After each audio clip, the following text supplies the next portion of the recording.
Hey guys, Dan Hood here, Big DH 2000. Christmas, kind of Christmas break, if you will. Um, wow, apparently the sun just came out. Anyway, whew. Let me try. Let me try and continue this. Let me move over here a bit and move this over. Holy cow! Nice to have the sun out, man. It came out a little bit yesterday, and then it's been like drizzle kind of raining for almost 24 hours. Beginning to think we got British weather over here. But anyway, sometime back a good friend from here in Georgia um, asked me to make him a slingshot.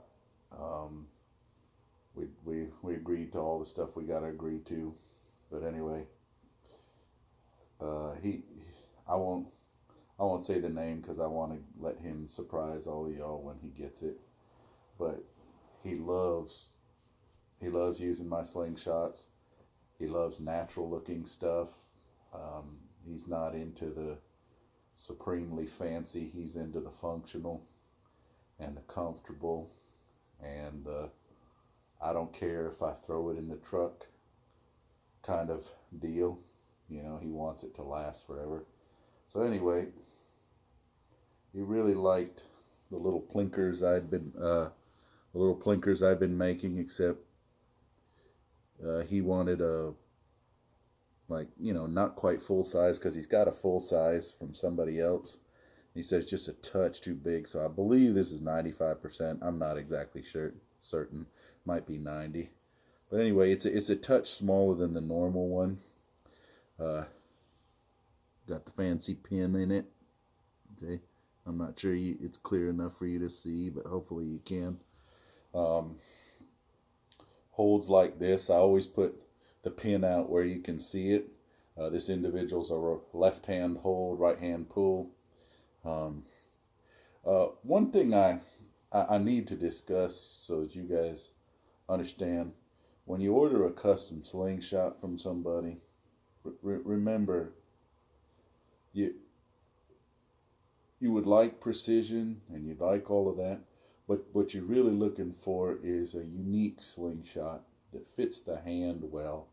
If you want precision, you can get that from just, you know, any place that's got molding or whatnot. That has its place, and that's good stuff. And if you like that, you know, go right ahead. But see, I'm an instrumental guy. I play I play brass instruments for a living. Not for a living, I mean for another hobby. And the thing is there were certain brass instruments that were made almost specifically by a machine, and you could pick any one of them up and they all sounded the same, and they were exactly the same. They all played the same. But then you always could get a handmade or a hand dressed up one, and you know, yes, some of them may not sound as good with you, but then there would just be that one that had that extra just, and you would play it and it just fit you. It just did everything right for you, and that's the one you'd come home with. You know, once you get to a certain level of instrumental playing, it's the same with slingshots. You can shoot. You can. I mean, there's good shooters. I mean, gosh, I watched Nathan shoot lights out with just one off the shelf, you know. But if you want a custom one, it's not going to be as precise as you thought. It's going to fit your hand better, okay? It's going to have a few more curves. That's just what's added by going for a custom slingshot, okay? Now, I got this all to fit the hand nicely, and fit because the individual who's getting this has a close to the same size hand as mine, a little smaller, so I made sure it all fit right.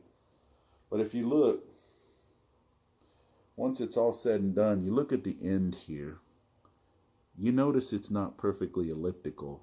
These two sides look the same, but this side is a little more square and this side's a little more rounded, okay? When you hold a slingshot, okay, holds like this, you tuck around the waist. But if you look carefully at the bottom, you notice it's a little more square on this side, and then the pinky especially if you have a pinky that's a little bit shorter than the rest of your hand, which most of us do. Some have it shorter than others. You can see the pinky wraps around a little closer. That's what ends up happening. Now see, I didn't go in there with the intent of, ooh, making this and everything. What I did is when I rough shape these, I just keep taking a little off till it feels right, you know. You kind of get to a symmetrical setting, you know, you get roughly symmetrical, roughly everything, and you put it in your hand and you kind of feel it and say, okay, a little bit needs to come off here where the thumb brace is at, okay, because the thumb brace is a little awkward right now. And then you feel that, oh man, it's cutting into the end of my pinky. I need to take a little bit off there, take a little bit off there. How far do you go up? How far do you go back? You know, how far do you go up here? How far do you go back? What fingers need? You just kind of touch all those things up. And then once you get it to where it feels right, then you hit it with, say, 80 grit with an orbital sander. Get it roughly smooth. Feel it again. And then you, after that, you say, okay, when it starts to feel right, then you go to the, you know, well, it's a headache of a sanding process to get it to where it's smooth and then polish it. But I just wanted to say that. I'm not knocking the ones off the shelves. In fact, I shoot some of the ones off the shelves all the time. They're brutally tough, and they shoot well. But if you're going to take the extra step to get a custom, understand what comes with it. And some people have asked, well, why are customs so expensive? They're a lot of work. That's just the way they are, okay?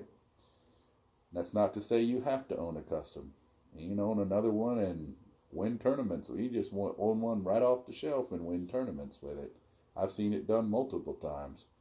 But if you're going out for a custom, understand there's a lot of extra work in it, little details like this where you might not notice it, except that you'll put it in your hand and say, wow, that feels different in my hand.